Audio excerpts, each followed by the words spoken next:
Lately, back with another video, and today's video is the Housewives of Potomac season 3 episode 5. So the show opens up with Ashley. She invites Candace and Giselle to do yoga. Ashley is working on being a yoga instructor, and she's trying to get her license. At first, Giselle seemed disengaged a little, but she gets into it. Ashley is hoping that Giselle will play nice because Giselle does not have a history of welcoming in new girls to Potomac. And it just went back and shows how Giselle treat Ashley at the beginning of the when she first met her, and it also show how Ashley treat Monique at the beginning when she first met her. The class is over and the girls are talking, and Candace mentioned to Giselle that Chris' private part is actually brownish color. And from there, Giselle asks Candace, do she think she will get a prenup? And Candace was like, no, not really, because she's the one bringing in the money. And Giselle was like, you know what, whenever I do get married again, I'm not gonna walk down the aisle unless I have a prenup. From there, Raven is getting ready to go back to college. Karen cannot believe that Raven is entering her third year, and she said Raven was a nice distraction for her this summer as she worked to get her mind off of some of the issues that involves Ray and the finances. And she said she actually learned a lot from Raven, and she's gonna move forward. And that's that. Chris and Candace are out for dinner. Candace is literally shifting her booze, which I thought was kind of inappropriate, being it was in a public setting. And Candace brought up to Chris how he felt about a prenup. And he said, well, I pretty much walked in with not much, to your house. And if something was to happen, I don't think I'll be walking out with much. But he said he was willing to sign the prenup, and he wasn't into all the hoopla. And Candace said that's why she loved Chris, because she knew what they have is real, and it's not about clout or status or prestige. Chris and Candace have decided to have a bubble soccer game outing. So they're wanting to invite everyone. Monique is getting her kids ready, and she said it's easy to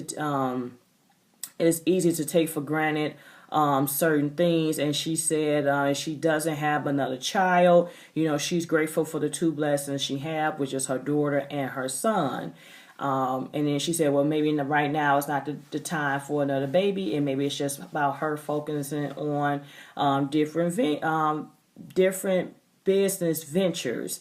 Sharice comes over to visit, and Monique is making up a remedy for her kids that is sick. Monique is hoping to also take this remedy out and try to sell it as well. Sharice is saying that the invite to Chris and Candace soccer events looks really childish, and she says she may not be of appropriate age to come to this.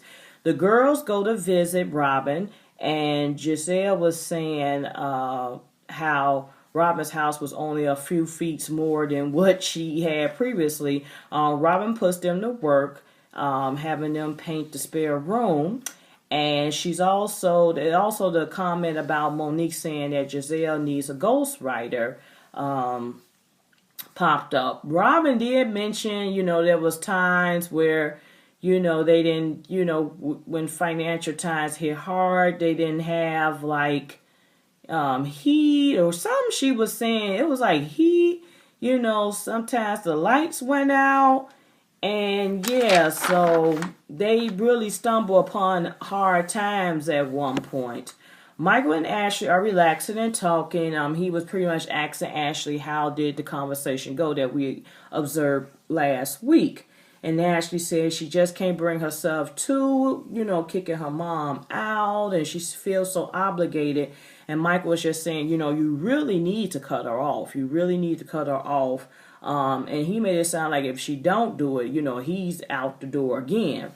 It's the day of the bubble soccer game, and Robin and Giselle is on their way to the event. Sherman is out of town. And she said even if he was in town, she don't think, he would want to do that. And then Robin was like, why? Because he got bad knees. And then, of course, we know Juan is nowhere to be found. So, of course, he ain't coming. I'm trying to see.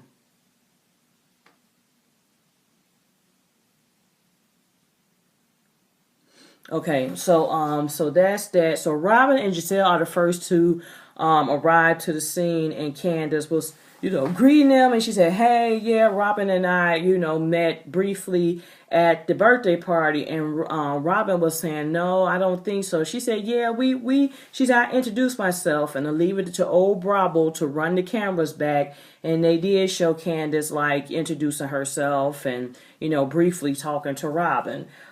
So the ladies are starting to show up. Ashley and Michael arrives. Monique arrives without Chris. I think she got her brother or the bodyguard or whoever he is showed up with us. She said apparently, Chris had to work, and they said they don't believe Chris was going to be able to fit in the bubble anyway. Charisse comes. Of course, she don't have no date. And then Ashley and Giselle come, and then Ray, I guess he will be too old to come. So, he didn't come either. So Candace was like, man, I thought this was really going to be like a couples type of event. But, girl, you got to take for what it is worth. So they play a couple rounds of this bubble soccer game, and then they're done. So Chris is waiting for the food, and the girls are already complaining like, "Oh, the food should have been here. Oh, we got to eat outside, and it's hot, and whoopie doo." So the food finally arrives, and there is no napkins. And Karen is saying someone need to teach this child how to holster. She need to teach her Potomac standards. The girls then from there sat down with Candace, and they was asking her a lot of questions about who pays for what, and she was talking about how her mom, pays for, her mom split the mortgage. That's part of her mom's vacation home. She comes visit once a month. And they was just saying, who's paying for the wedding and how is this going to work and what Chris do. And they was just really antagonizing her. But Candace took it very well. It was like she said, it was a light haze, but it was nothing that she couldn't handle. Karen was talking, and all of a sudden her wig just started shifting and going crazy. And she was trying to pull it back, and Karen said, well, let me help you. And then Karen was talking about, I've been wearing a wig for almost 20 years. I know how to snap the wig back in place. Well, not this time, Karen, because it was all over the place, but they got it, pretty much settled. So, that was pretty much it. This was a light episode. Not too much took place. Candace did say, I'm going to have a soiree next time that will be indoors. And so that is pretty much it. And she was saying, Candace was pretty much saying, oh, they like dogs. They like to sniff around, the territory. So that is it. That is all. Like, comment, subscribe. Stay tuned for more videos. Have a nice evening.